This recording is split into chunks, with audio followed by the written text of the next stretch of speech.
Champions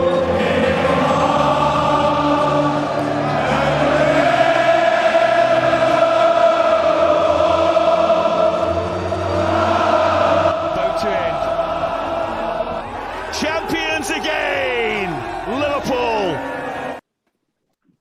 Hello everyone and welcome to the Kop Council. How are we all? Hopefully all of you are having a fantastic day wherever you are from around the world, and welcome to episode 7 of the Kop Council Podcast. Spaced them out, I can definitely say that for sure. Anyway, but as you can see, we have a massive packed out house tonight. There might be more people coming. There might be more people joining, which is absolutely fantastic. We do have Dave LSC Chat is coming. He is 10 minutes late, but he will be joining us in a little bit anyway. But as you can see, we are joined by a few special guests. We'll start off with Ivan. Ivan, how are you doing, mate? Hey guys, how are you? I'm doing good. Absolutely fantastic, mate. And absolute pleasure having you on for the first time, I believe, on the Kop Council. And of course, we have Steve from Yank of the Kop. Steve, how you doing, mate? Great, Connor. Thanks for having me on. It's been a long time coming. We'd love to have you on. Glad to be here and part of this amazing crew here. Should be a fun conversation. It should indeed. And of course, we have Mr. Douglas Horn from the Dugout Football Channel. Doug, how you doing, mate? I'm doing very well. I'm keeping my eye on my iPad right now, just hoping for any goal flashes that kind of come for Scotland, Austria. But no, thank you very much for having me, and it's a pleasure. Absolute pleasure, man. And yes, Doug is doing multitasking tonight. If we hear any screams from Doug, then we know what's happened, realistically. But making her first appearance as well on the channel tonight is Zani Talk Sport. Zani, how you doing? Yeah, I'm great. Thanks for having me. Excited. I think it's going to be a great show tonight. It will indeed. And hello to all of you in the chat. I can see all of you already saying I've fallen asleep. It's not happened again. I promise that. I can see a few of you doing it. I have done it a couple of times. Evening Reds, hope you all had a lovely day, says Jack. Jack also says, has Connor fallen asleep again? No, I have not. You can go away with that comment. Anyway, 1892 Reds podcast says, hope everyone is well. Up the Reds. I hope you're doing well as well, lads. Seamus Moore's in as well, saying good evening, everyone.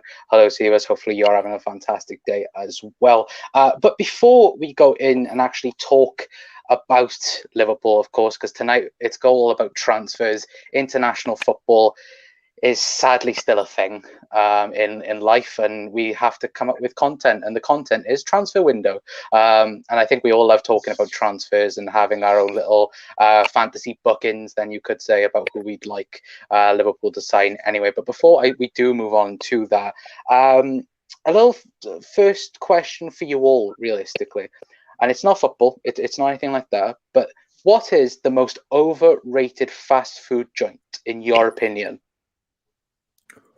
Five Guys. Oh, okay. Steve? I'd say Taco Bell for me. Interesting. Doug? That's very difficult. That's very, very difficult because like I eat a lot of like fast food places, but obviously not recently. If I had to pick one that I really don't eat at, it's McDonald's. Very, very interesting. Zani? Would Papa John's count? Yeah, it's fast food. Yeah, I don't really like their pizzas, so I think it's a bit overrated. Very, very interesting. Funny enough, I've gone pizzas. I've gone with Domino's. I don't get the whole thing with Domino's and having it as a Doug's raging right now. I'm not judging the pizzas. I'm just like when people call it a takeout meal. Like I don't think straight away Domino's and paying was it like 20 quid for a small pizza? Is that how it works these days? So, I quite like their pizzas, to be honest. I quite like adding pork meatballs to my pizzas every single time I order a Domino's. They're so good. Very, very interesting. Well, the thing with Domino's, I feel like everything on their menu, if you like carbs, you might like Domino's because everything is carbs, carbs this, carbs that. Pasta bowl inside of a bread bowl, like it's just nonstop carbs. Yeah, a really good comedy skit on that, actually. Well, to be fair, to go from the worst to the best, now, what would you say was your best fast food? We have a place in Ireland called Eddie Rockets. It's like a burger joint. I'm not sure if any of you guys have been here. Really, really good. Burgers are superb. Chicken wings, garlic fries, those kinds of things. Really, really good. Okay. Steve, favorite fast food joint? Yeah, so for me, I don't know if they have it out in your neck of the woods, but Chick-fil-A. It's a chicken place. The best chicken sandwiches I've ever had. Amazing. It's practically our Nando's. To be fair. Doug? TGI Fridays. It's me and my fiance's favourite place to go to. You get very good burgers, you get very good cocktails, very good price as well. I really like TGI Fridays. Actually, I've just thought of what is overrated. Nando's. I absolutely hate Nando's. I'm sorry. Nando's. I wanted to say Nando's. Oh no! Oh no! Already. See, and this is before we even get into the transfer talk. Oh, boy. But yeah, Zani, is yours Nando's? Probably. Do you know about a place called Revolution? I really like it as well. It's like a bar / restaurant. They have nice cocktails as well. So. Oh yeah, we got one in Edinburgh. Yeah. We got one in Edinburgh. Yeah. It's between them. And I don't mind Burger King, to be fair. I think they make nice burgers. Yeah. Well, that's fair enough. I don't even know one for myself. I would say, Nando's, because Nando's peri peri is lovely. Doug, you're just gonna have to deal with it. I'm so sorry. You're just gonna have to deal with it. It's overrated. It's just overrated because of chicken. That's all it is. Yeah, but if you love chicken, then it's massively underrated. It's amazing. All the pizza breads and everything there are just so good. Halloumi. It's amazing. Oh yeah, halloumi sticks. Halloumi sticks is the thing. But I think it's a real debate anyway. But guys, let us know your thoughts in the comments. It's nice. It's nice of you to mix it up a little bit. I like this. You should probably start with more questions like this. Well, this is what's going to be the theme from now on. We're just going to ask random questions at the start of every podcast or every video. So, Doug, I'm probably going to find even more controversial things than Nando's is overrated. So, we'll get talking anyway. Glenn's in anyway, saying so many legends on one stream. Hi, Connor, Doug, Zani, Ivan, and Steve. This panel is bigger than the actual Liverpool team. To be fair, I think all of us could probably play centre back, and that would be enough centre backs for the season. Red Podcast says, how are we doing, Jack? Jack is in the stream in the comments, of course. Taco Bell all day long, says Red Podcast. Ordered a pizza, eat 2 slices. You are bored, says Red Podcast. I was going to fight anyone who said KFC as I think as their worst. Liz agrees with me, says Domino's is crap pizza. So there you go anyway. But we'll get back then to, of course, the comments in a little while anyway. Let's actually talk then about tonight's topic, of course, because we can probably be talking about this for about 2 hours if we wanted to, I think anyway. But let's talk then about transfers and goalkeepers. Anyone want to sell Alisson Becker? No. No. I think that's the correct answer. I think I wanted to hear anyway. But of course, Alisson's not going anywhere. I don't think Kelleher's going anywhere as well. But the major person I think we all know who is most likely going to be leaving the club at the end of the season is Adrian, of course. Yes, Adrian has made mistakes for Liverpool in big scenarios, but Ivan, I'll ask you first. If Adrian was to leave, how do you think people would remember his career at Liverpool? I actually think he did really well for. So if you remember when he came into the team when Alisson was injured at the start of the season before last, I think he played 7 or 8 games on the bounce. I think 6 clean sheets, really really good. And then I think he came in for I think he played the Villa game when we were absolutely hammered, and he dropped 1 or 2, but he wasn't by far the worst player that night. I remember him from some of the cup competitions. He did really well for somebody who kind of came in out of the blue, really, from nowhere. I think personally, I'll remember him as a really good player, and thanks for the memories. Hope he goes on and has success elsewhere. Yeah, of course. And Steve, Ivan said there, Adrian, he come in for Alisson last season and did fantastic for about 10 11 games, and he was and I think I've said this before, where if maybe we'd had Karius or Mignolet, sorry, in those types of situations, we wouldn't have picked up key points that we did last season and going towards the title. Anyway, do you think that Adrian, of course he contributed massively, but do you think he was a key factor in the title winning season last year? Oh yeah, 100%. I mean, I think when you look at like I even said, when you look at when he came into the team and that run that he went on, I remember being on Twitter and seeing just nothing but positivity, saying that we might have the second best goalie in the Premier League with how well he was playing. I mean, he came into a tight spot, a guy that thought he was only going to be playing cup games, and ended up playing some massive minutes for us at the beginning of that season. And honestly, when you think back on it, I think he's going to get a similar kind of rap that I think Karius has. He made 1-2 big mistakes against Atletico, and to be honest with you, when he messed up that clearance, it also wasn't the easiest back pass to handle too. He's not good with his feet. It was a slick day, a pretty hard pass back to him. So I think he's always kind of been the scapegoat ever since then. And sure, he's made a couple of mistakes this season, but he's a backup keeper for a reason. And I think also behind the scenes, we don't see a lot of the positivity that he brings, maybe in the training pitch. He always seems to have a smile on. Thiago said he was instrumental in getting him ramped up at the club. So, for me, I think he was a very good deputy. He was a very good backup keeper, and I wish him nothing but the best. And yeah, I think especially behind the scenes, he does a lot more than people think. Yeah, I absolutely agree. And Doug, I know that the club being mentioned about Adrian is, he's out in Spain. There's like about 2 or 3 rumors. Of course, the number one rumor is he's going to go to Real Betis and be their number one goalkeeper for next season. Of course, one goalkeeper that was in the Premier League and then was Bravo, and he is currently the number one. Could you see him go into Spain and finishing his career there?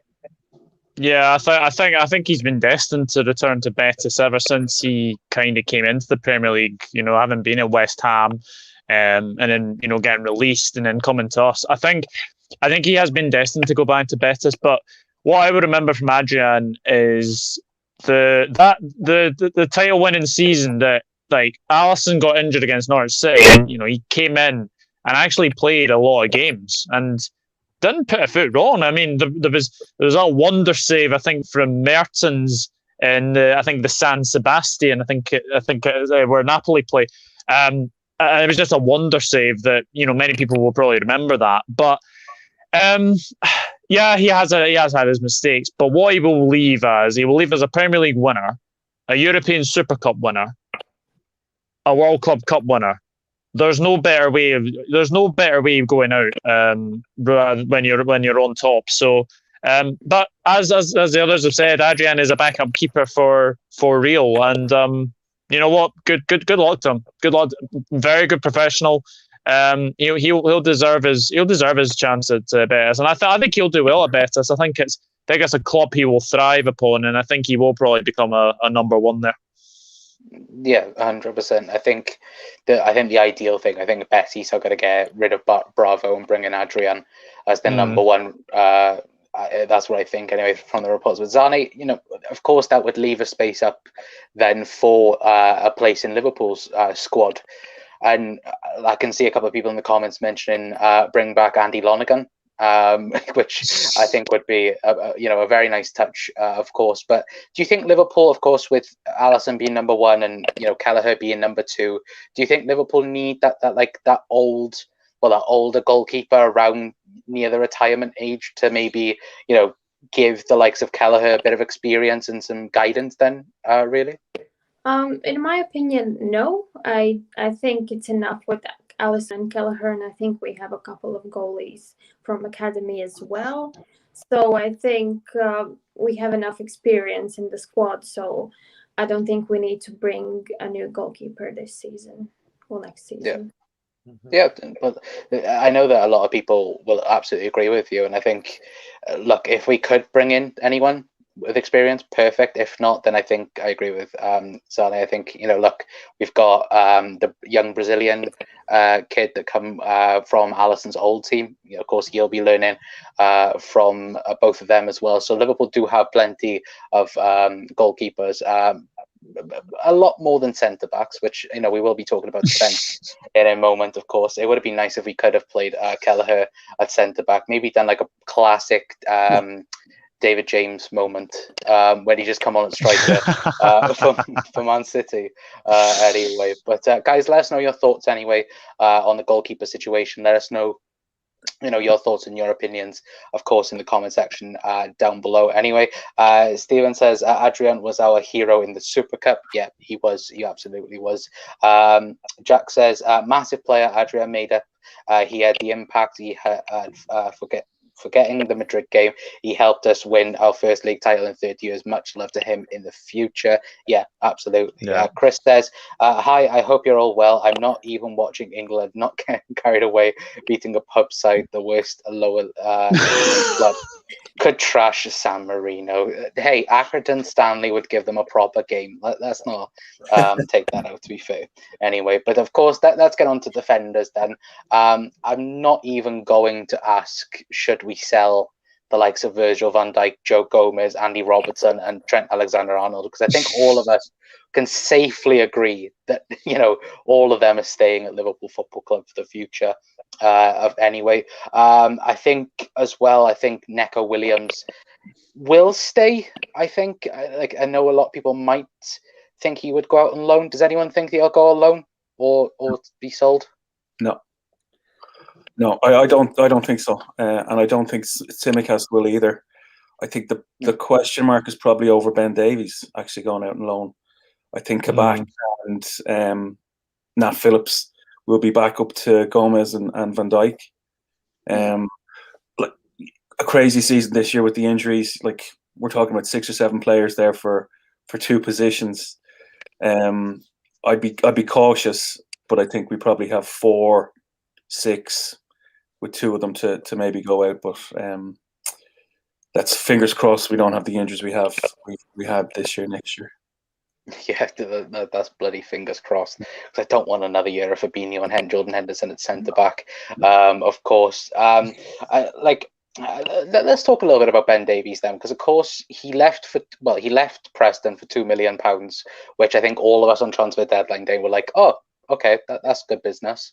And Doug, he's kind of been a hologram, isn't he?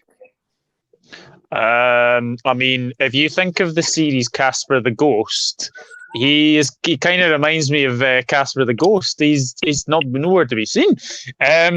Yeah, I mean, like I think everyone expected him to at least play a game at least, but maybe he's just getting used to how we play. Like it took Fabinho a wee while to get used to. I think Andy Robertson took a wee while to get used to it as well. So I think he's just so slowly bedding his way in. But yeah, he does remind me of Casper the Ghost. Not seen, not heard of. Where is he? Exactly. Where is he? But no, I do agree. Look, Fabinho took 6 months. Andy Robertson took 6 months. Of course, he did come from a team that liked to defend. And Liverpool, with our expansive football, the way we press, it takes time. And some players get it, some players don't. Zane, I'll ask you this question, and it may be a bit controversial, but would you sell Joel Matip in the summer with, his age coming into effect and the injuries coming into effect? Would it be the best interest to Liverpool maybe, look at him and sell him and then, maybe bring in someone else in the summer? Yeah, I think that's a perfect question. And it is a bit controversial because I think we unfortunately have to sell him. I absolutely love him. He plays really, really well when he is fit. He's probably right there behind Van Dijk and maybe Gomez. I think he's fighting for the second place when he is fit. But unfortunately, he's almost never fit. So he can play maybe 3 or 4 games in a row and that's it. And he needs time off, which with this calendar, and if you want to play in Premier League and Champions League or Europa League and all those cup games, then you have to stay fit most of the time. And he just isn't built like that. So I think for a team like Liverpool, we need a centre back we can rely on season to season. So I think, as sad as it is, and I really like all the memes and videos about him and just how he is in general and how he defends. So yeah, I think we have to sell him. Yeah, well, look, it was a very controversial thing, and I absolutely agree with what you said. I think, yes, with the injuries and his age, like we said, I think it may be time for him to leave Liverpool. Not the sense that, look at it and go, yeah, Liverpool, Joel Matip's not good enough for Liverpool anymore. That's not the fact. I think when he is playing, when he is fit, he's definitely up there, one of the best centre-backs in the Premier League. It is just that factor of how many times are we going to get a fit and healthy Joel Matip? Because even this season, it was I think 3 games was his best run this year, and then out for the season, which can't be afforded at the minute for Liverpool. I think anyway, it's the injuries, guys. Do you know what I mean? It's not collisions or anything like that. He always seems to pull a muscle or stretch, so it's tiredness or it's overexertion. He's not ever going to do his cruciate, but it just seems to be kind of wear and tear. You can only do 3, he needs a break. And so I would agree with Zanny. Great player, but we've got better players there, or players who will be fitter for longer, who I think will contribute more. But another smashing footballer, been brilliant for us. Yeah, I absolutely agree. And Steve, I'll ask you this question. Of course, Nat Phillips, he's been absolutely fantastic over the last couple of weeks for Liverpool. Look, I think he would. If anyone remembers the Kool-Aid guy from Family Guy that would just jump through the wall, I think that is the perfect thing for Nat Phillips. But yeah, he's just fantastic, isn't he? And do you think he should stay at Liverpool next season and get him signed to a new contract?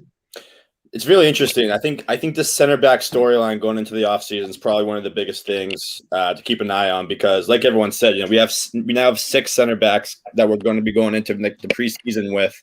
And when I think about Nat Phillips, or should I say Nat Beckenbauer, he absolutely has earned a right.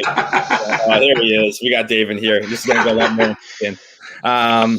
But no, I think about Nat Phillips 100%. He has definitely, for me, over this past month or two, like if you told Nat Phillips he was going to play this many minutes, he would have laughed in your face.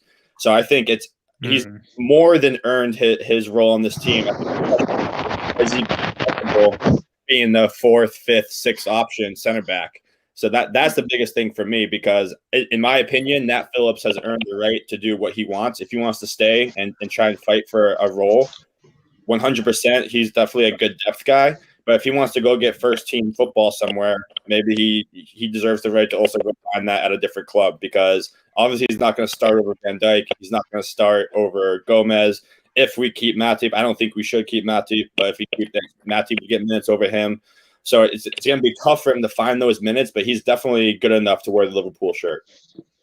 Yeah, absolutely. I absolutely agree. And I think Stuttgart are really, really interested in bringing Nat Phillips back to Germany, I think, as things stand at this moment anyway. But as you can see, we are joined by Dave, LFC Chats. Dave, well, first of all, thank you for coming on, mate. And second of all, as we said at the beginning, what is the most overrated fast food joint in your opinion?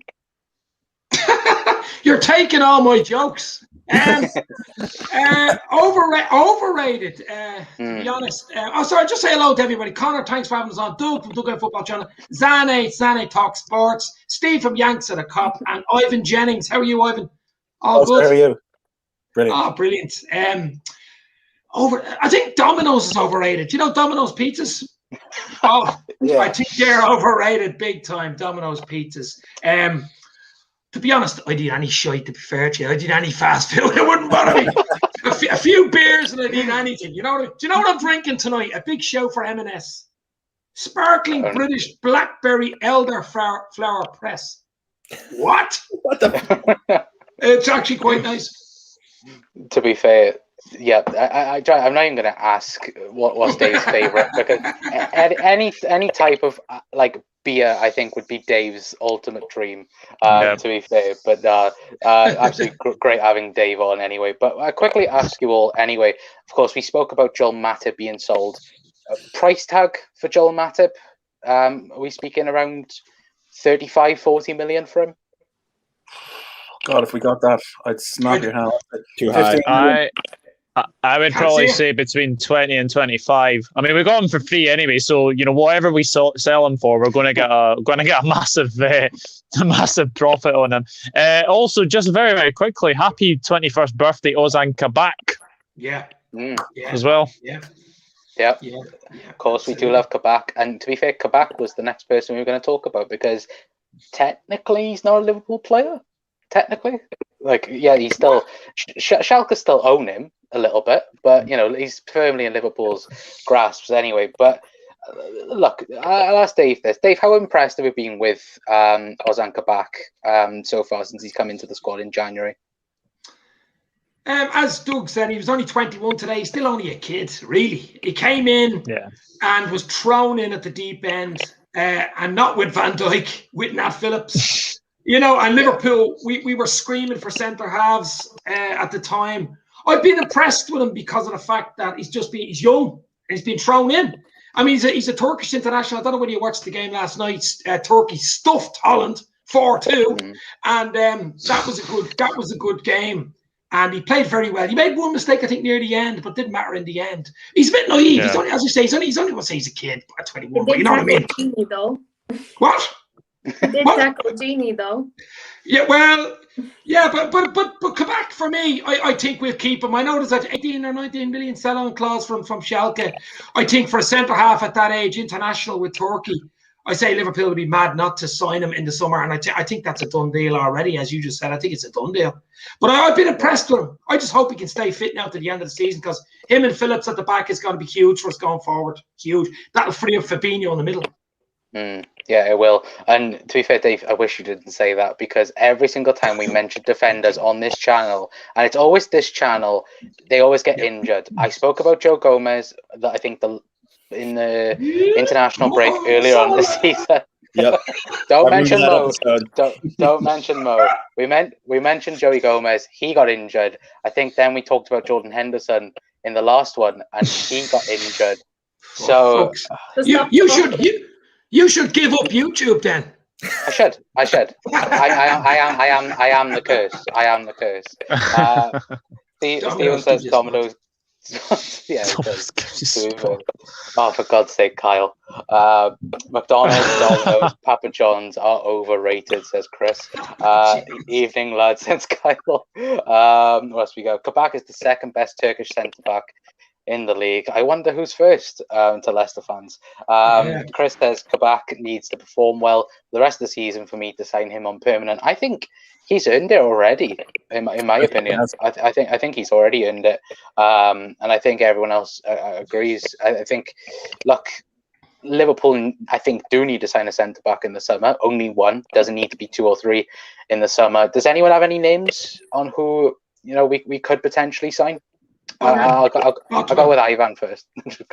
Well, it depends. Are we bringing somebody in as backup, or are we bringing in somebody to kind of challenge Gomez and Van Dijk? Because there's talk of Varane being available. Somebody that good. It's a lot of money. Koulibaly again. Is he going to be available? Kanate at Leipzig, that plays with the other guy that's gone to Munich. I don't know. I just want to see Van Dijk and Gomez back playing together. And again, going back to the injuries, like the two of them had freak injuries. They don't get muscle injuries, they don't get tiredness injuries. If they can stay away from those freaky injuries, we'll have them for the full season and we will be fine, and that'll set us up.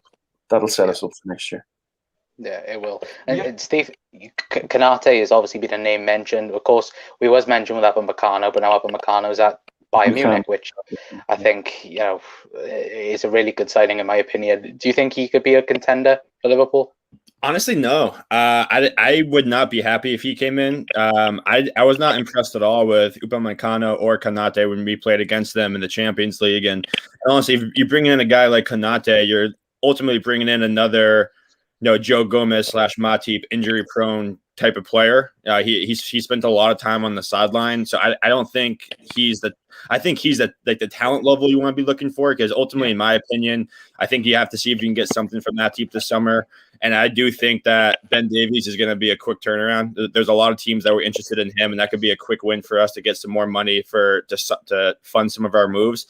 The guy that I like, the two guys that I like, would be a profile, something like Colette Carr from Marseille, or even Sven Botman. And the reason being is because I think our number one combination is Van Dijk and Gomez, right? But Gomez does pick up these little nagging injuries at times, or he might miss a game or two, but then be back quickly. Colette Carr would be. Both of those guys are so well-rounded. They'd be like an ideal partner for Van Dijk, in my opinion, or for the cup games, an ideal partnership for a guy like Kabak. So that's like the type of profile I'm looking for, a guy who can push Joe Gomez to be consistent, be at the top level, because we have seen at times too, when Gomez doesn't play next to Van Dijk, he has all the talent in the world, but he can be a little bit undisciplined sometimes with his positioning. So I think a guy like Colette Carr, knowing that Gomez, you slip up a little bit, Colette Carr is right there, or Sven Botman's right there. So I could see one of those two guys. And even in the January window, it seemed like Colette Carr was all set for a move to Liverpool, but we moved too late, and Marseille couldn't find a replacement. So those are the two guys that I'd be keeping an eye on this summer. Yeah, I absolutely agree with that. I think Colette Carr would be, it'd be right up Michael Edwards and Klopp's, mind, wouldn't it? Because yes, like you said, he was pretty much a done deal for Liverpool, but of course Marseille couldn't find a replacement in time as well. Zane, is there anyone in particular that you'd like Liverpool to sign, No, defender-wise? I second Colette Carr. He was on my list as well. I think it shows a lot that Klopp wanted him and he wanted to go, and he was gutted when he couldn't come in January. So I think he would be the perfect choice, and I don't think we need anyone else, because if Van Dijk and Gomez and everyone just stays fit, I think we're good at centre backs. Yeah, I absolutely agree. Doug, anyone on your list, mate? I think we've all sort of mentioned it. Colette Carr would be probably the one I think everyone would want. I think Kabak is going to be here next season. I think he's going to be a done deal. Anyway, I think he's really. I think he has impressed in his his few games that he's played. And you look at Phillips and Kabak as a centre back partnership. That's now 3 clean sheets in a row. So. You've got to say. I think one probably reinforcement at the centre back would probably be that Colette Carr, and then I think you will probably see Ozan Kabak come in. Yeah, I absolutely agree. And look, I think I would take that 100% if that was just defenders only. Anyway, but let's read a bit of the chat before we move on to the midfielders. Of course, Seema says Konate at Leipzig has been mentioned. I think he's injury prone.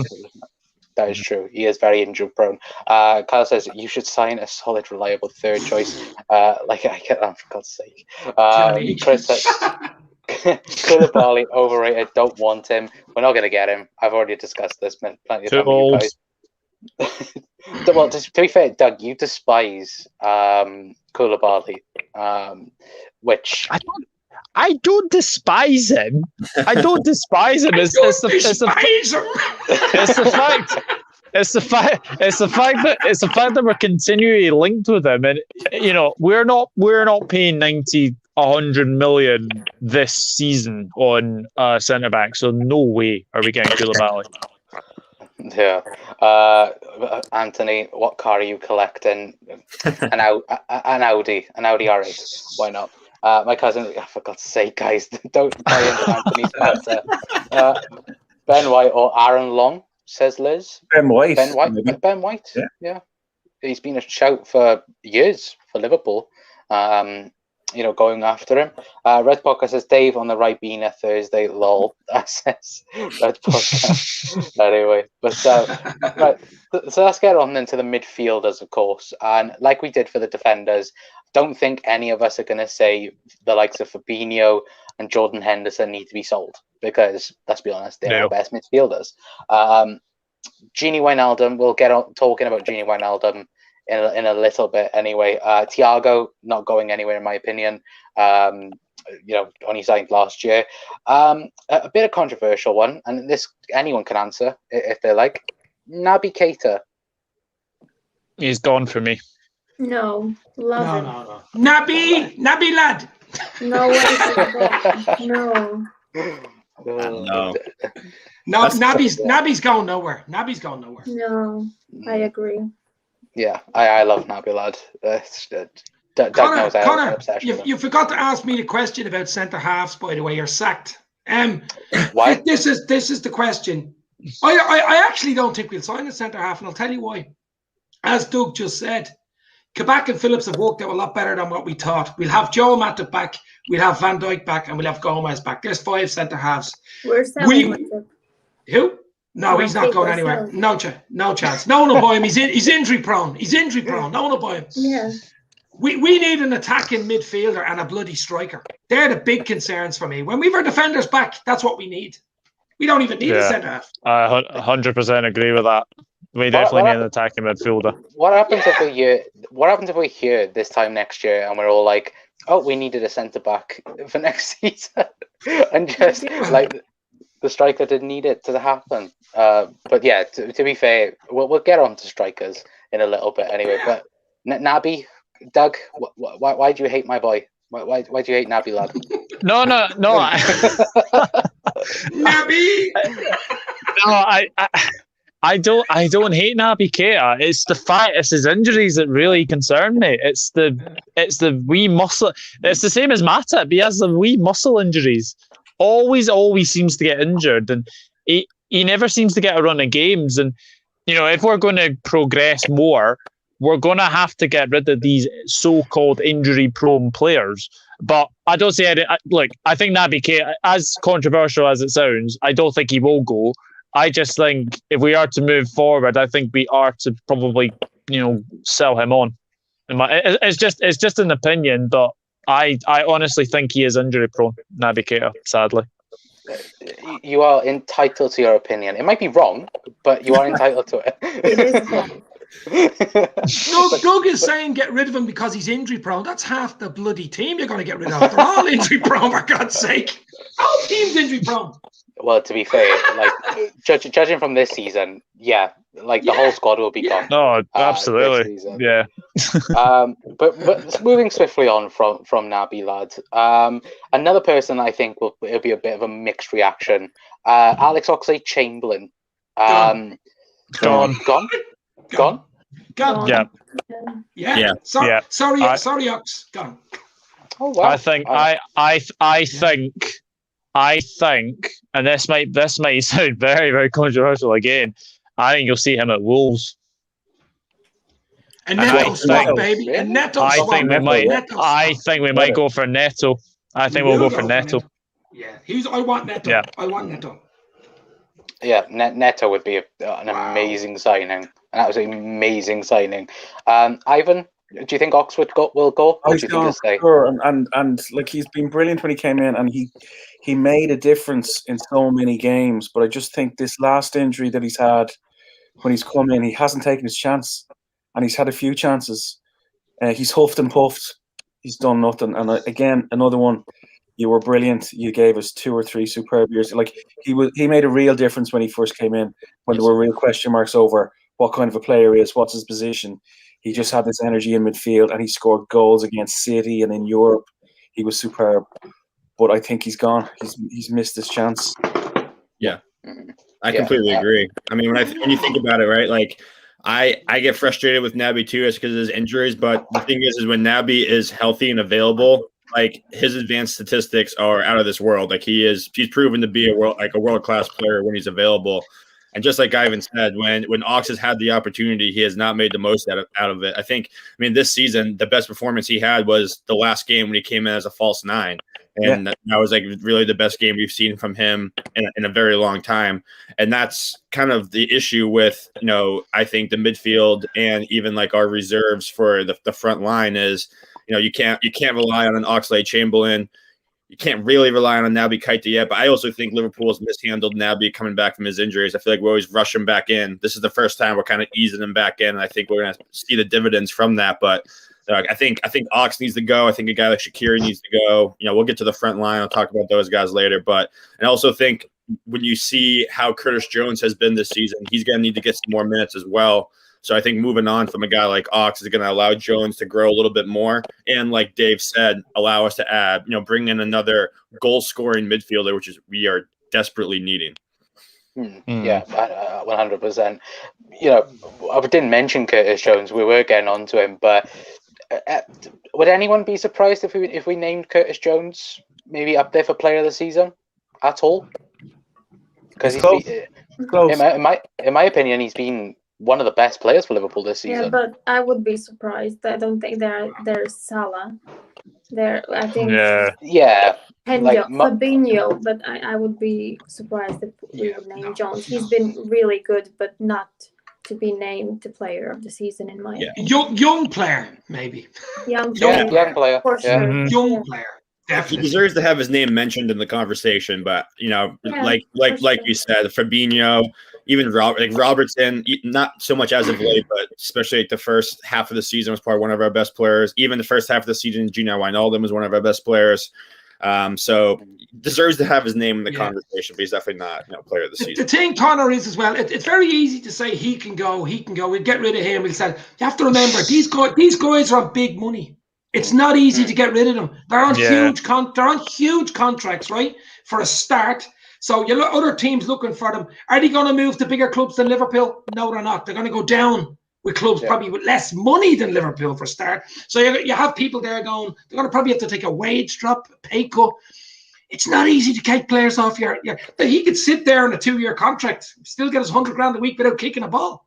He's not going to go down to a lower level team for $50,000 a week. A drop of $50,000. So it's not easy. Just because you don't like Ox and we want to get rid of him. He's on a big wage. It's not, you can't just, even Shaqiri's on a huge wage.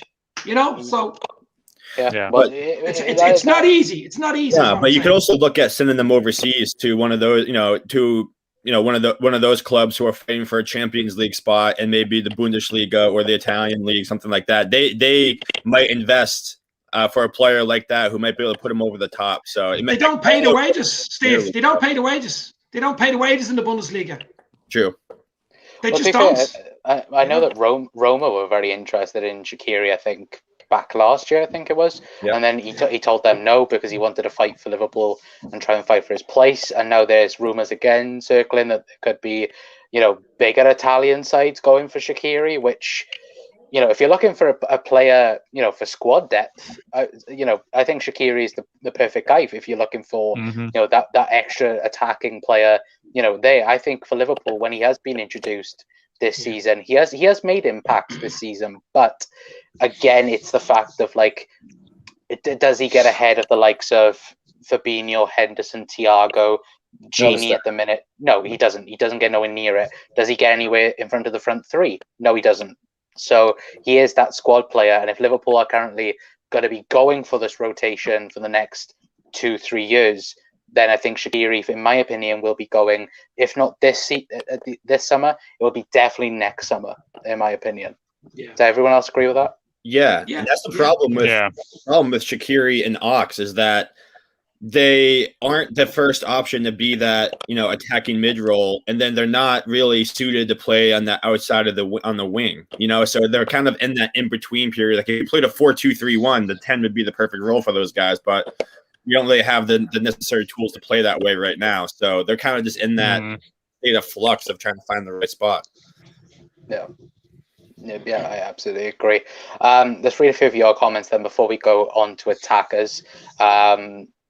before we do that, Red Podcast says Jones will be a big star next season. Yeah, I absolutely agree with you on that. Bayer says Southampton will probably promote from within. They have that Obafemi who looks very promising. Yeah, he does look very, very promising. And as we all know, Liverpool do like signing players from Southampton anyway. Liz says, I think Ings will retire. I don't know what that's about. Diego's in saying evening all. Hello, Diego. Have a fantastic day, mate. Kalnar, yes, says Kop Council's biggest fan. Jones, young player of the year, says Liz. Yeah, I absolutely agree with that. Red Podcast says Shaqiri, Ox, Wilson, Grujic, and Origi all need to go, in their opinion. I think many would agree with that anyway. But of course, we're talking about departures and we're talking about, people leaving. There's one guy in particular we didn't talk about before we move on to forwards, and that was Gini Wijnaldum. Of course, contract is up in the air at the minute. Some reports saying he could sign still. It looks like he could be leaving. There were reports last week suggesting that he's already signed a pre-contract with Barcelona. And of course, they're all new management upstairs and that at Barcelona. And first of all, I'll ask Arnie this, would you like Gini to stay? And if not, who would you like to come in his place? Because there obviously will be a gap there for Liverpool next season if he was to leave. Who would you like brought in if so? First of all, personally, I wouldn't like him to go. I like Gini. We can always rely on him. He is ever present. He is solid in his role. So I think it will be really, really hard to replace him, and probably it could be really expensive as well. So I do hope he will stay. But in terms of who would come in his place, I don't know. I don't have any names, to be fair. I've heard some rumors about some midfielders like Ramsey and even Coutinho and stuff. But yeah, I don't know those ones. I don't think those ones are going to happen. But yeah, in general, I don't want him to go. So. Yeah, no, I absolutely agree. I think, look, Gini's probably been Jurgen's best signing as a midfielder in terms of, what he's brought to the club. Can play everywhere, can play centre forward, centre back, even midfield, throughout everything. And Steve, he has been a club legend throughout his entire time at Liverpool, hasn't he? Yeah, I mean, £20 million signing, coming from a relegated club, and just the impact that he's had, like Zane said, he has been Mr. Reliable for our midfield, especially when the center backs went down. We had to put Fabinho in the back, Henderson in the back. Then Henderson got hurt. If we didn't have a guy like Wijnaldum put in the performances that he did, we would not be sniffing the position that we're in right now. So I think, is he a club legend? Maybe. Honestly, I don't keep track of club legend or all that stuff. I think I'll always remember Gini Wijnaldum personally. He's been awesome. It seems like he's a good clubhouse guy.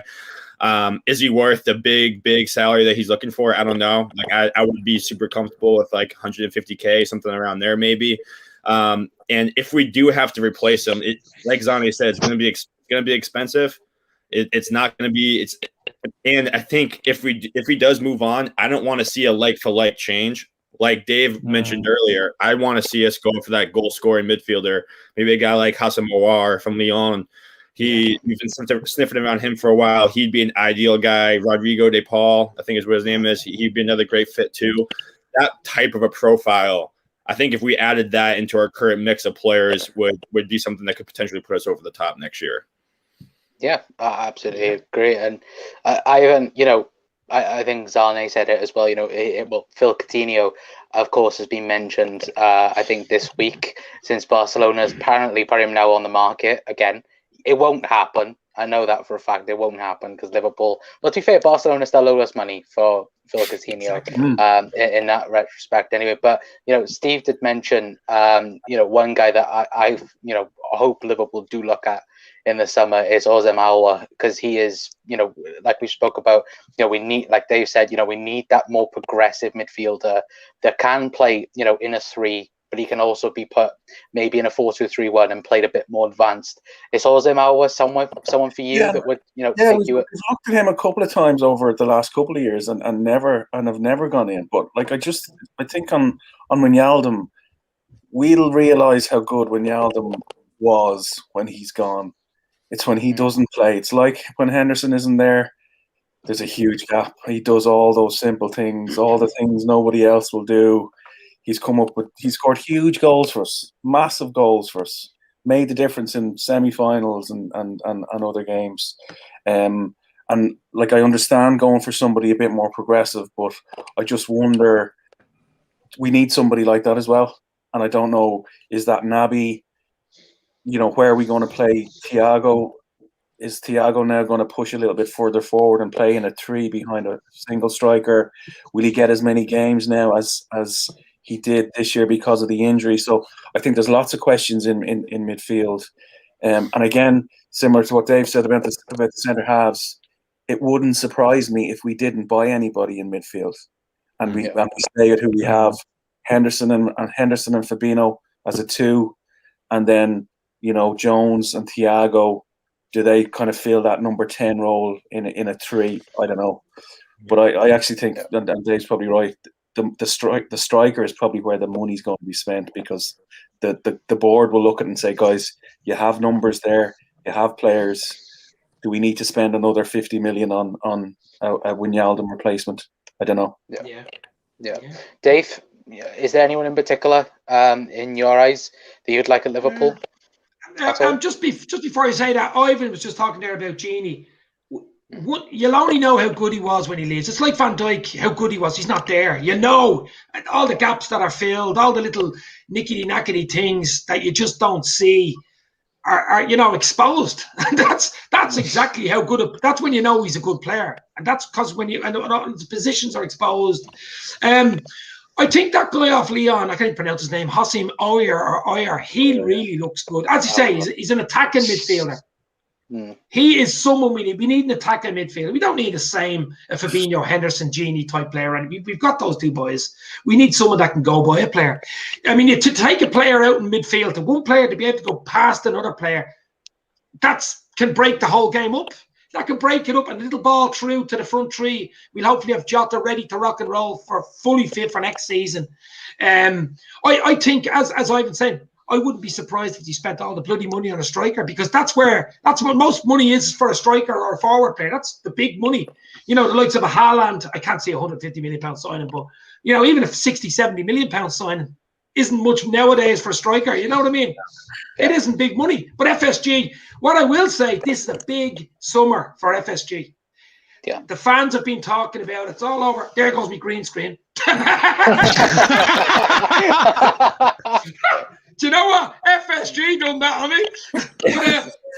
FSG, this is a big, big summer for FSG. They've got to put their hand in their pocket. They've got to put their hand in their pocket. Get their checkbook out. Michael Edwards is just after pulling down my green screen.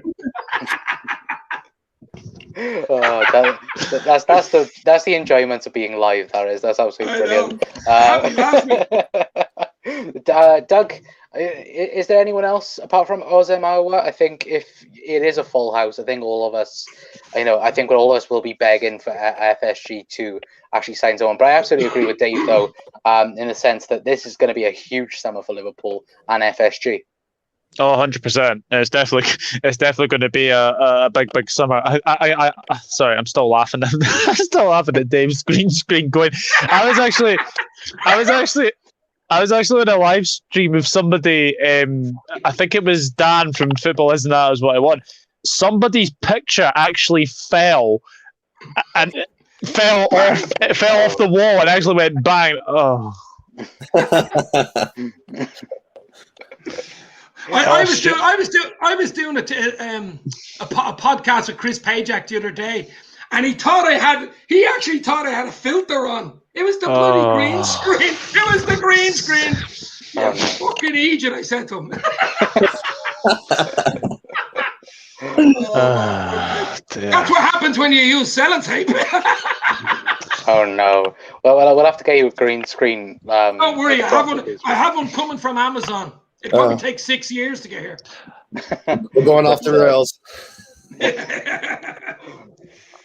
Yeah, but Doug, it is that though, isn't it? And I think all of us can agree it is going to be a huge summer for Liverpool in that aspect of things anyway.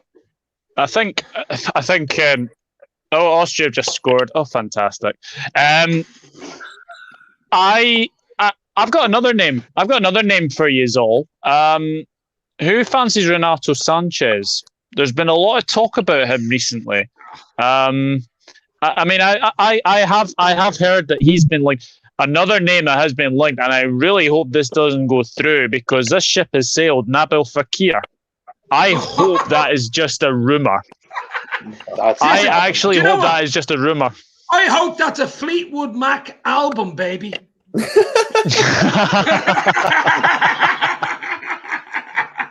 A rumor, baby. That's what I'm talking about. I can't see them doing a double one on Fekir. I just can't. That's Fekir news, baby. If you go for one player, I would go for Mason Mount. He has been absolutely super. Would you get him, Ivan? Would you get him from Chelsea? Of course. But that type of player, young, aggressive, brave. He's come through the smashing football. Yeah, proper player. Yeah. Yeah, he's good. Yeah.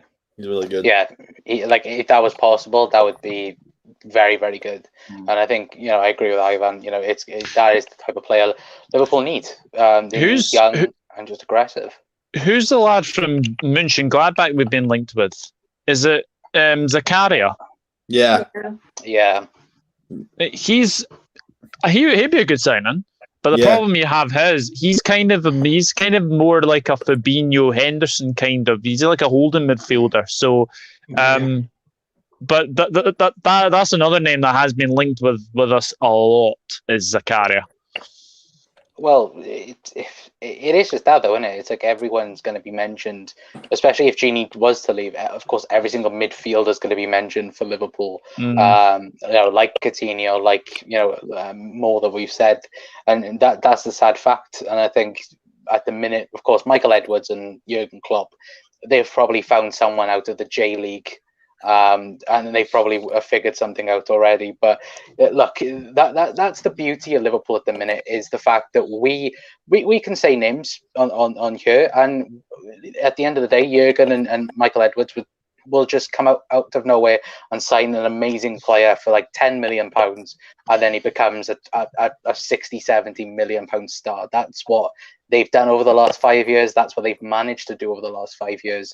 And that's what's been brilliant with Liverpool so far. But like we said, this summer is going to be huge for Liverpool because, yes, we do need a rebuild.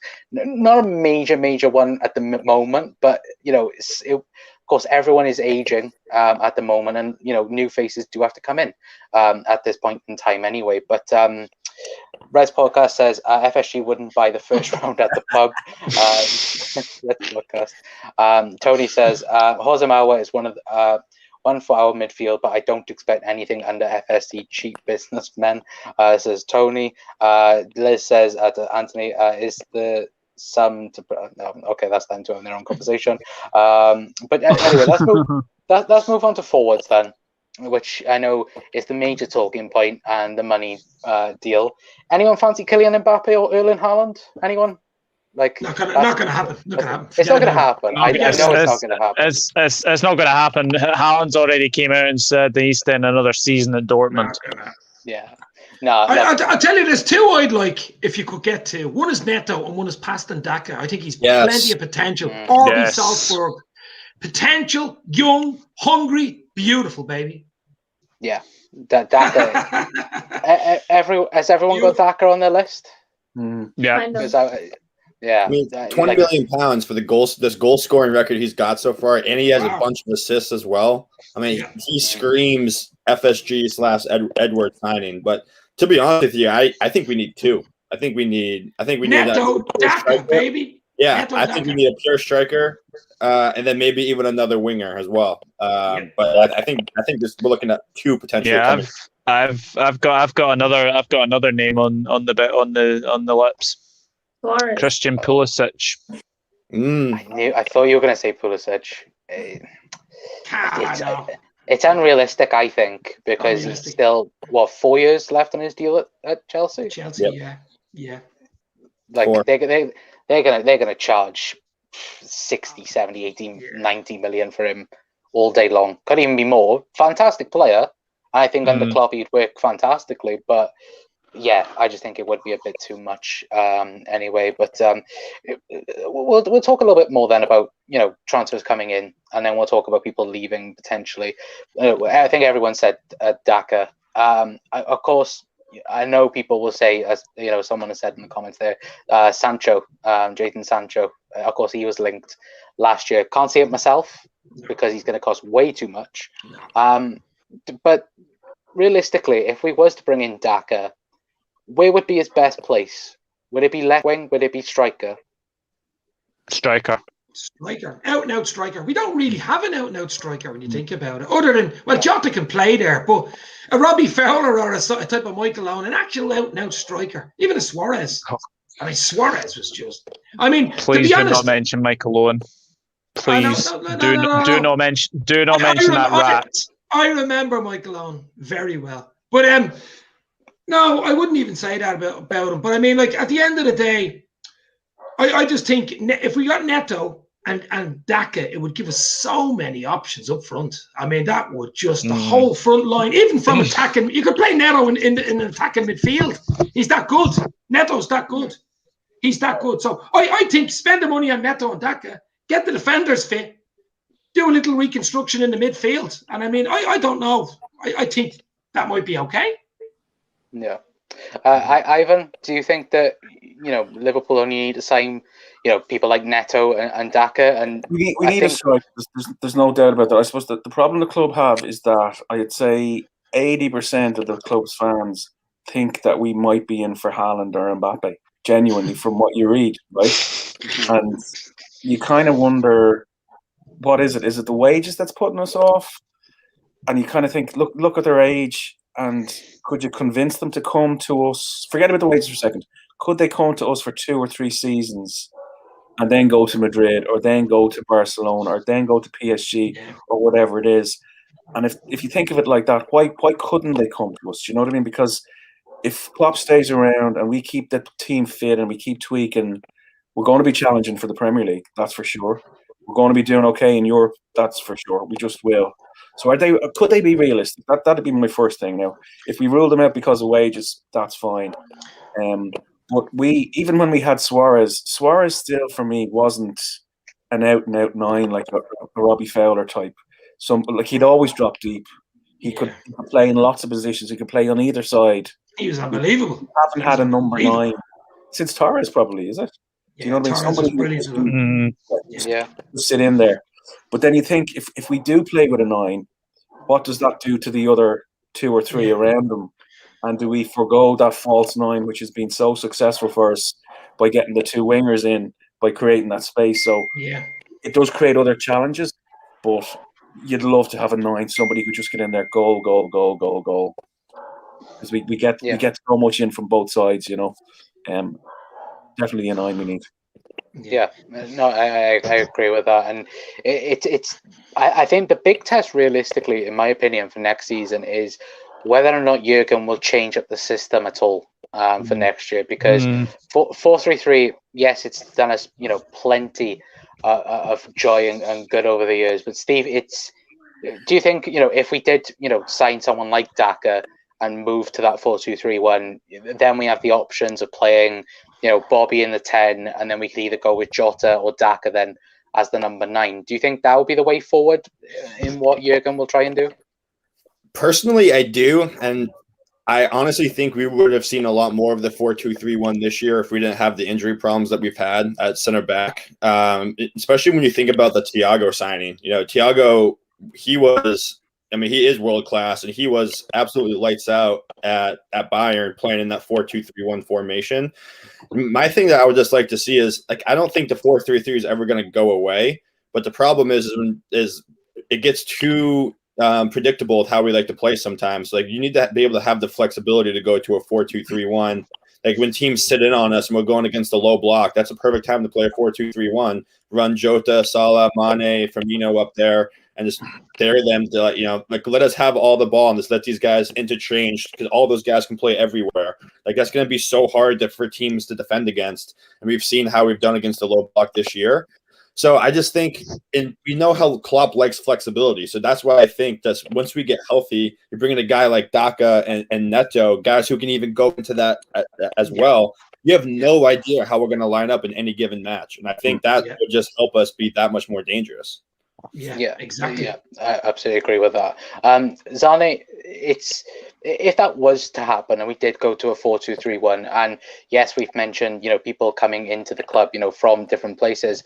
What about, people coming back from loan? I know that we have the likes of Harvey Elliott and, Takumi Minamino to come back from Southampton. Do you think that any of them could be made as an impact for next season? I know Takumi's, done okay at Southampton over the last couple of weeks, scoring a few goals there and about. Do you think that anyone from, that's on loan this season could come and have a factor up front for Liverpool? I don't think so, even though Klopp said, for example, for Taki that he has long-term plans. I have a bit hard time believing that, and I think he might be sold because I've heard some rumors about teams interested in him. So I think he might be sold in this situation. And regarding Elliott, I think he needs a year or two in Championship, and then he can come back and be considered as a forward for us. Yeah, I agree with that. Look, I think Harvey Elliott, he's got 10 goals now and 10 assists in the Championship, which is unbelievable. And if he continues on it, I think maybe Liverpool might look at a team maybe further up in the league, or maybe he might go back out to Blackburn next season for that, of course. One player I want to ask each and every single one of you is Divock Origi. Now, I think, look, him in the Champions League, I think we can all remember, Barcelona, that game at Anfield, Madrid, and him scoring that winning goal. I'll start off with Dave. What do you think will happen with Divock? He hasn't really, I don't want to say progressed. He hasn't really, just pushed the front three enough, in my opinion, over the last couple of years. I think we should have sold him the year we won the Champions League, because that was his A time. That was the time we would have got the most money from him. He just scored in the final. He got the 2 against Barca in the semi. That was his high profile few days, basically. And his price has probably dropped, since then. Obviously, a year or two has gone by too, so he's got older. He's on decent wages. I think he's on 70, 80 grand a week. So, I mean, who's going to come in for him? That's the question I would ask. I mean, who's going to come in for him? Who's coming in for these guys? I don't know. I don't even know if anybody's interested. Who? Wolves? Well, it could be a swap deal for Neto. That's if Wolves want them. I mean, that's a drop from Divock Origi to Neto for Wolves, isn't it? I mean, you have to look at it that way as well. They're looking at Divock Origi. What's he going to give me? When we take Neto away, which is like a Jota type player, we're going to put Divock Origi in. Is that going to be a raise, a lower, or it's probably going to be a lower, isn't it? So I just don't know. We can get rid of all the players we want. I just can't see anybody coming in. I don't maybe go out on loan, but I don't think even Liverpool want to sell. They need to get money in. They want to get money in to get players in. I'd like to see the likes of, maybe, as I said, Shaqiri, Origi go, but I just don't know who's going to bloody take them. I can't see anybody out there taking them unless it's a loan. Yeah. But I think Origi definitely should have been sold Champions League year, the winning year, because that was when he was a prized asset for us, and he didn't go. Well, to be fair, Red's podcast does say they need a replacement for Jimenez, which they have missed a target player for, like Jimenez. Anyway, Doug, would you agree with that? They need to bring in, Wolves. What do you reckon they could look for Divock? Because I think, last summer, I think they did put out a £20 million bid, but Liverpool rejected it and then didn't come back in for him. So do you think that could be a place for Divock? Yeah, I mean, I think he's been linked with Wolves, he's been linked with Leeds, he's been linked with Inter Milan, he's been linked with Borussia Dortmund. And Borussia Mönchengladbach was another one that were wanting him as well. I think Origi is I think he's off the pastures new next season. We'll obviously remember him for Barcelona. We'll obviously remember him for the Champions League final. I kind of agree with Dave. I think we should have probably let him go after the title winning season. But look, I think you have to say that Origi has been a very good servant for Liverpool Football Club. It's just unfortunate that recently he's not been at what he has been known to be as. But what I will say is, I think get him at Wolves, get him at Dortmund. I think he would thrive. I think he would definitely thrive. But as people are saying, you have to say that Wolves are definitely missing Jimenez for sure, and I think they are definitely needing a striker at side of Origi for sure. Yeah, Scotland scored, by the way. What's that? Scotland scored. What? Yeah, it just came up on my up on my thing right now. I seen Doug's reaction. His goal reaction. Scotland scored. Oh yeah, that's good. That's 1-1. Some reaction there. Oh bloody hell! It's Grant Hanley as well. Doesn't matter. A goal's a goal. Like, it should celebrate. A goal. For fuck's sake! It took Ireland 6 years to get a goal. We got 2 last time. We lost the game. Oi, Mitrovic chipped your keeper yesterday from about 35 yards. Oh, will you stop? Unbelievable. That was a banging goal. I'm not gonna. I blamed the keeper. It was way off his line. Rude. Red Booker says West Ham for Divock. Anyway, to be fair, I agree with Anthony. He says I hope Jimenez has a recovery season next year. Mm-hmm. Horrible to see his injury. Yeah, it was. Yeah, it was absolutely horrible. Luckily as well that Rio Patricio it looks like he's okay as well. With his head injury that happened against us. So thank God that's a positive thing. Messi on a free. I don't think that's happening. Reds podcast. To be fair, you also say Aguero on a free. To be fair, they're both available on a free, but neither are going to happen. I don't think. Anyway, but it's up in the air, isn't it? What's going to happen? With Messi. Would I love Lionel Messi? Yes, of course I would. I don't think anyone wouldn't. But come on. But yeah, Ivan.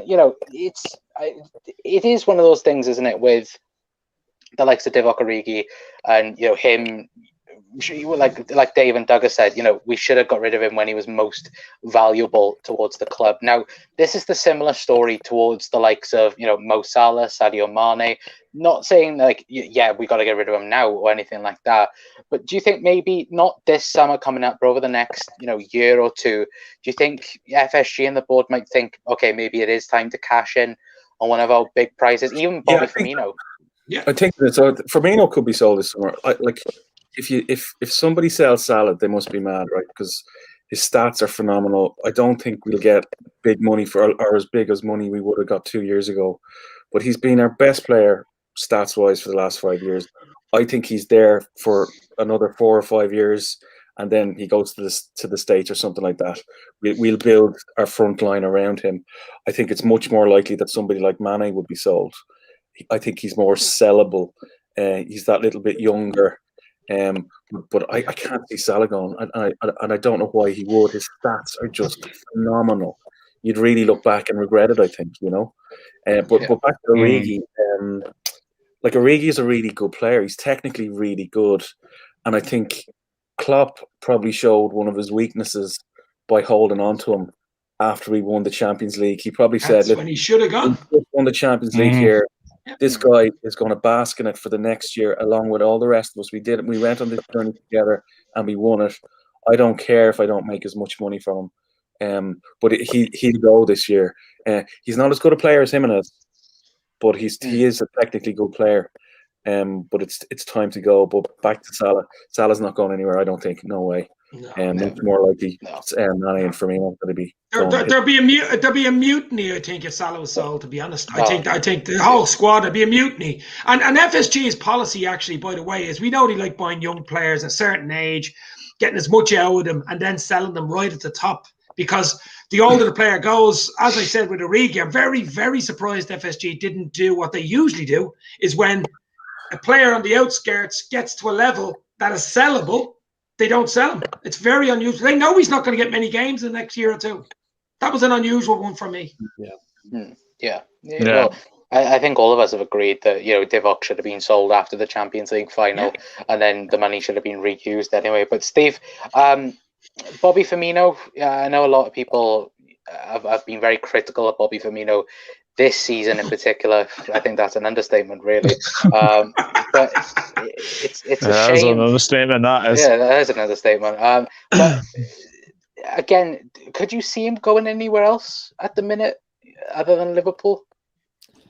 I find it very hard to believe that he would go somewhere else. It would have to be first of all from the Liverpool perspective, it would have to be a big money deal to get Bobby out. I mean, and I also just think too, we'll see a different Bobby next year when the fans come back. I think when you think about one player out of anybody else in the team who I like to call a performer, and that's Bobby. I mean, his best game this season was against Tottenham when we had those 2,000 fans in the stands. So I think if having the fans in there, hearing the songs, saying about him, I think that would be really big. But no, I think that we'll see we'll see Bobby in a different role next season. I think it's going to be more in that 10 role, less in that pure number 9 role. Because I think he's starting to feel the pressure of not scoring goals, and that's not what he's good at anyway. What his skill set has always been is winning the ball back, cutting out passing lanes, and then being crafty and connecting with our midfield and our wingers. And I think if we move to that 4-2-3-1 that we're talking about, he actually would be an ideal number 10 in my opinion. But I think the only way that a possible Bobby move could happen would be to do some sort of like swap for a big move, no chance that happens. Would have to be like a Firmino plus 60 million for Haaland or something like that, but I don't see that ever happening. Yeah, no, I agree with you with that. Andrew says Firmino is staying, move him to the 10. I think all of us can agree with that. The Red Podcast says, anyone know if Eiko Aspas is available? Don't want to know. I don't want to know. Yeah. No thanks. Connor, I can't believe you said that with a straight face. I can't either, to be fair. Tony says, when Origi was at his highest, we could have done a swap deal with Wolves for Neto. They wanted Origi for a while. No, I don't even think Neto was at Wolves after the Champions League, was he? Don't know. 2 years ago? No, I don't think so. No, I don't think he was. Steven says, bring back Robbie Fowler. I wish we could. In his prime. That's when we want him. In his prime. But before we head off then for the night, because I just looked and we've been going for an hour and 20 minutes, which is crazy and mental. Anyway, but let's talk about players on loan then. Of course, like we've got the likes of Marco Grujic on loan, Harry Wilson, Loris Karius is still a part of Liverpool. He's on Don't mention that name. Go on anyway. Well, Loris Karius, Harvey Elliott, like we talked about. Dev Vanderberg, which has been playing right back for Preston, and he's been very, very good, in my opinion. Zane, is there anyone that is currently on loan that could be brought back to Liverpool, in your opinion? Like Grujic, could he be back for Liverpool next year? No, I think he will be sold. I don't think there is a place for him in the squad, and even though it's not related to his performance, but he has made some comments about Adrian, and even though Adrian will be leaving, someone who is within a team making these comments online, I don't think that is a good look, and I think these things are also important for Klopp. So if they would want to sell him and they are in between, I think that might be a thing which would push it over the line. Yeah, no, absolutely. Steve, anyone off our list do you think could be impacted to the Liverpool squad next year, or do you think it'll be time to go for all of them? I think LFC needs to just take it off the chin and get any funds they can for pretty much every single person out on loan. Grujic's skill set and his body type really intrigues me. Like having a guy like that in the midfield, I just think our midfield, our talent in the midfield has surpassed where Grujic is now. So I think it's just time to get whatever you can for him. the only person on loan right now that has a future at Liverpool is Harvey Elliott, and I think we all agree that his body's still not ready for the Premier League. I would love to see him go to a team like Norwich if they get promoted, or like a mid-table, like Brighton. Ideally it'd be like Southampton, but I don't know if Southampton would take that. But no, I think everyone out on loan, you at this point just take it off the chin. Stop trying to get 20 million for Harry Wilson and all this stuff. Take what you can. Have those funds for this summer, because this summer window I think is the most important summer window under the Klopp era, because his contract's up in 2024. Does he really want to keep bringing in young guys to develop, or is it time to go for it all in these last 3 years with Klopp? Like, I think it's time for FSG to step up, open up the purse, and start just throwing all the money that you can this summer, so we have 3 solid years of Premier League shots and Champions League shots with the club. Yeah, I absolutely agree. Doug, I'm guessing Scotland have conceded. Yep. I didn't know whether they'd scored or conceded. That was the reaction. What? More reaction when they conceded than when they scored. It's a guessing game. It's truly a guessing game. But yeah, Doug, would you agree with the others? Yeah, I mean, the ones that are on loan at the moment, like I think Wilson, Gruitch, Vandenberg will be gone. And I think Elliott might go back on loan next season, and I think Karish will get sold. I do think Karish will get sold. Yeah, I think that's an understatement, Douglas. I'd bring Karius back. I'd bring Karius back as number 1 and put Alisson on the bench. Yeah. Well, to be fair, Dave, I was about to ask you, do you want Karius back? Dave, he's a fantastic goalkeeper. Come on. My reaction. Listen, I'll have to say he's fantastic, because Michael Edwards will be telling whoever's buying him that he's fantastic, trying to sell him. But out of all them, no, Karius, I can't see him ever, to be honest, being involved with Liverpool's team again. Elliott's the only one for me. I mean, Harvey Elliott, he's too young to come back maybe next season. I'd give him another year. Maybe stay at Blackburn, which he seems to be doing well at, or maybe, as you say, move him up to the likes of Brighton or someone in the Premier League. Let's see what it's like, because it's a bit of a step up from Championship football to Premier League football. But he really has something. There's something special about him. He just has to keep his head on his shoulders, stay with the right peer group, and I think that guy could be an absolute superstar. Yeah. I'd sell the rest of them. Sell the rest of them if you can get the money. If you can get the money, get them out, baby, out the door. Ivan, Harvey Elliott to a Premier League. He's the only one. He's the only one that I think, as Steve says, his body shape and body size isn't there yet. But he's doing all the right things for Blackburn at the moment, or in the Championship, scoring goals, assists. He has it. He just needs to grow up in the nicest possible way. He just needs to fill out and grow. He'll be a player for us big time. Yeah, absolutely.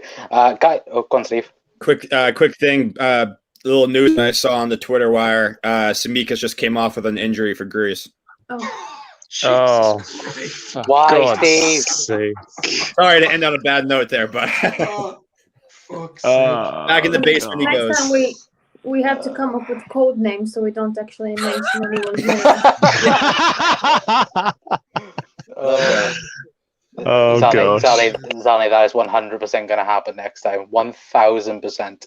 Like we won't mention any player's name. We'll just mention their nation, and that's it. And then we just got to guess. Yeah. To be fair. We can say numbers like number 4, Greece. Number 10. Oh. Yeah, we could do that. Just put the number on his back. The number he wears for Liverpool. This show's a curse, I swear. But guys, thank you to everyone that has tuned in. Sorry, Connor, before you go, Liverpool are so injury prone. I get injured sometimes doing a podcast. Especially with the green screen falling behind you. Yeah. Oh my God. Like to be fair, I'm gonna go back on this stream and I'm gonna clip the bit where the green screen just decides to go down slowly. Yes. Yeah. Context of football. I'll have that up on their clips next. Okay. We'll find out. It'll be on Twitter and I'll tag everyone in it anyway. But guys, thank you to everyone that has been in. Thank you to everyone in the chat that has been commenting. Thank you, Anthony. Thank you, Red Podcast, Tony, Liz, Jack, when he was in here as well. Thank you to everyone that was here. And thank you to all the special guests as well. Thank you all very much. I guess in Scotland just scored, unless Doug. 2-2. 2-2, baby.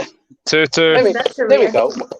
Wait, that was a better celebration, Doug. Let's go to the first goal. Yeah, guys, everyone's links will be in the video description down below. Please go and check each and every single person. Go and check them on Twitter. Go and check the YouTube channels. Please go and check everyone out. All great content, of course, on everyone's YouTube channel. So please, guys, go and check them out.